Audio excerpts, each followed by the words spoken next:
জয় যিশু। প্রথম পাঠ আদি পুস্তক 22 অধ্যায় 1 থেকে 2 পদ, 9 থেকে 13 পদ, 15 থেকে 18 পদ।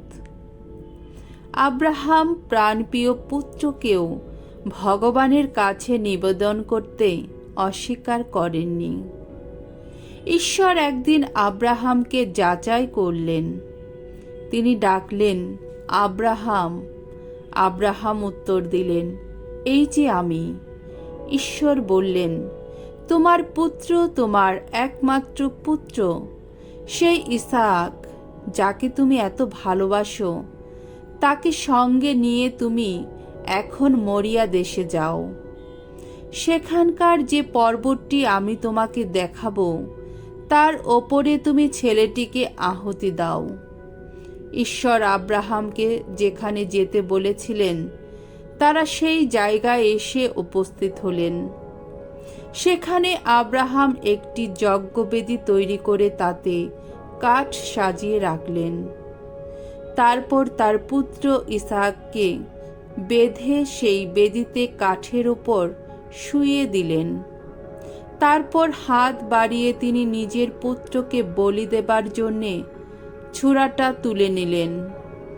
এমন সময়ে ভগবানের দূত স্বর্গ থেকে ডাকলেন, আব্রাহাম, আব্রাহাম। তিনি উত্তর দিলেন, এই যে আমি।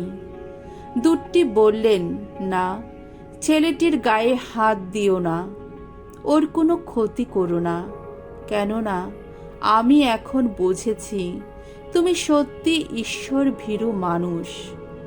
তুমি তো তোমার পুত্রকে, তোমার একমাত্র পুত্রকেও আমার কাছে নিবেদন করতে অস্বীকার করনি। তখন চোখ তুলে আব্রাহাম দেখতে পেলেন, সেখানকার একটি ঝোপের মধ্যে শিং জড়িয়ে গিয়ে একটি ভেড়া আটকে রয়েছে। তিনি সেখানে গিয়ে সেই ভেড়াটিকে নিয়ে এসে তার পুত্রের বদলে আহুতি দিলেন। ভগবানের দূত স্বর্গ থেকে আর একবার আব্রাহামকে ডাকলেন, বললেন, ভগবান এই কথা বলছেন, নিজের দিব্যি দিয়েই বলছি আমি। তুমি এই কাজ করেছ বলে তোমার পুত্রকে, তোমার একমাত্র পুত্রকেও তুমি আমার কাছে নিবেদন করতে অস্বীকার করনি বলে আমি তোমাকে আশীষ ধন্য করবই। তোমার বংশধরদের আমি আকাশের তারার মতো আর সমুদ্র তীরের বালুকণার মতোই অগণিত করে তুলব। তোমার বংশধরেরা তাদের শত্রুদের যত নগরদ্বার দখল করে নেবে। আমার আদেশ পালন করেছ বলে এই পৃথিবীর সমস্ত জাতির মানুষেরা তোমার বংশধরদের নাম নিয়েই একে অন্যকে আশীর্বাদ জানাবে। প্রভুর বাণী। ঈশ্বরকে ধন্যবাদ।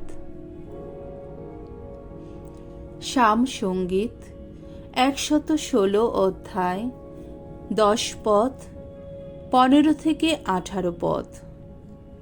ধো, ভগবানের সামনে এগিয়ে চলব আমি জীবিতদের দেশে।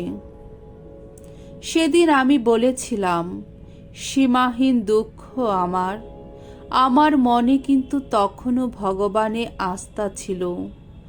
ভক্তজন যারা, তাদের মৃত্যু ভগবানের দৃষ্টিতে বড়ই দুঃখের ব্যাপার। ওগো ভগবান, আমি তোমার সেবক, তোমার দাসীর পুত্র আমি। আহা, খুলে দিয়েছ তুমি আমার বন্ধন।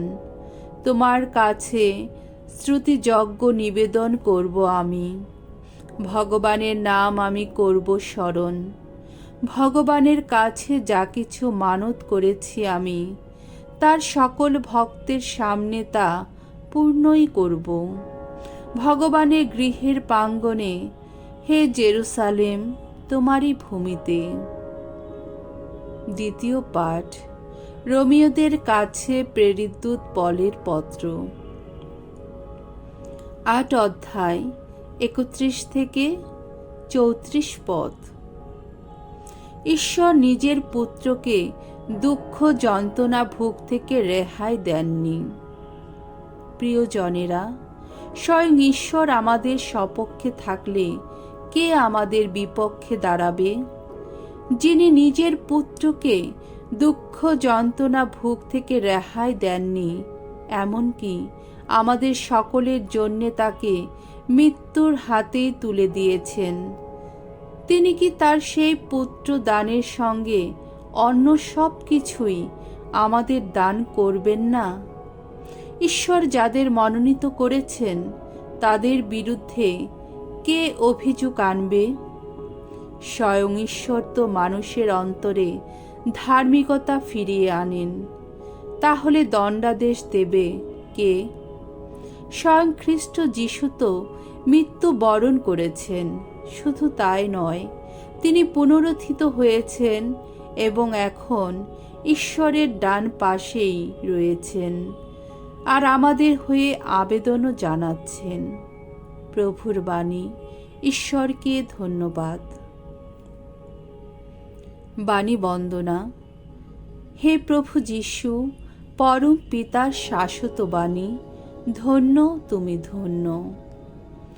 এক উজ্জ্বল মেঘের বুকে ধ্বনিত হল পিতার কণ্ঠস্বর, এ আমার পুত্র, আমার একান্ত প্রিয়জন, তোমরা সবাই এর কথা মেনে চলো।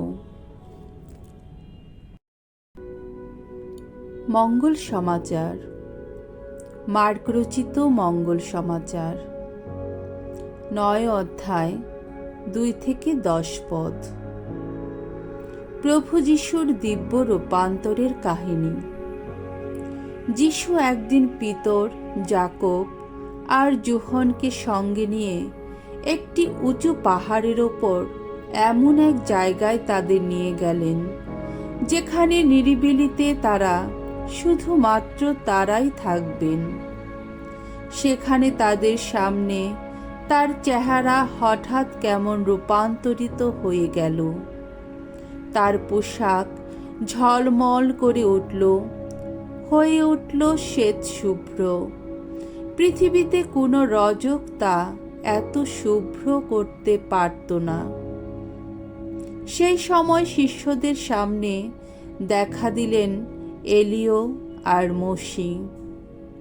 তারা যিশুর সঙ্গে কথা বলতে লাগলেন।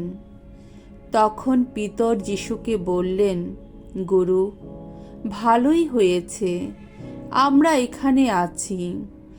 আমরা ডালপালা দিয়ে তৈরি 3টি তাঁবুর ব্যবস্থা করব, আপনার জন্য একটি, মোশির জন্য একটি আর এলিয়ের জন্য একটি।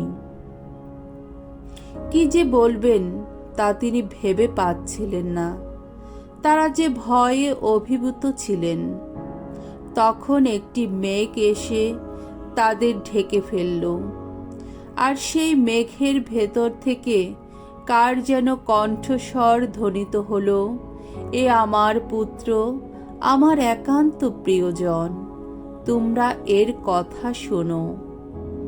তারপর হঠাৎ যখন তারা চারদিকে চেয়ে দেখলেন, তখন নিজেদের পাশে তারা আর কাউকেই দেখতে পেলেন না, শুধু যিশুকে ছাড়া। পাহাড় থেকে নেমে আসার সময় যিশু তাদের আদেশ দিলেন, তারা যা দেখেছেন তা যেন কাউকে না বলেন, যতদিন না মানবপুত্র মৃতদের মধ্য থেকে পুনরুত্থান করেন। তারা যিশুর এই আদেশ মেনে নিলেন, কিন্তু মৃতদের মধ্য থেকে পুনরুত্থান কথাটির অর্থ কি তা নিয়ে তারা নিজেদের মধ্যে আলোচনা করতে লাগলেন। প্রভুর মঙ্গলময় বাণী। খ্রিস্ট প্রভু তোমার প্রশংসা হোক।